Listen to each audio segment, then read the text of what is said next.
लड़ाई लड़ी जाती है ना साहब, तो खाली पेट भी लड़ ली जाती है। फिर ये इंतज़ार नहीं किया जाता कि मैंने तो खाना नहीं खाया।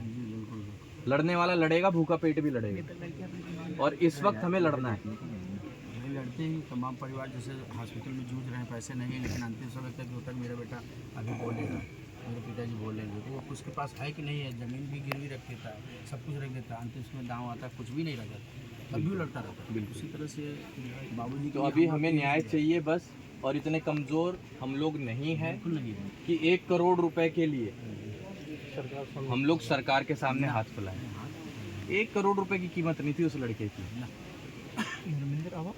तो हमें इस वक्त सिर्फ न्याय चाहिए, बाकी कुछ नहीं चाहिए। रही बात आपकी बच्ची की, आपके परिवार के पालन पोषण की, हम हाथ फैला लेंगे किसी के सामने, लेकिन आपको नहीं फैलाने देंगे किसी के भी सामने। हाथ आप नहीं फैलाओगे, आपने अपना बच्चा खोया, और यहाँ सब लोग आपके बच्चे की तरीके से आए हैं, और ये हाथ फैलाने का काम हम और ये सारे बच्चे हम जैसे लोग करेंगे।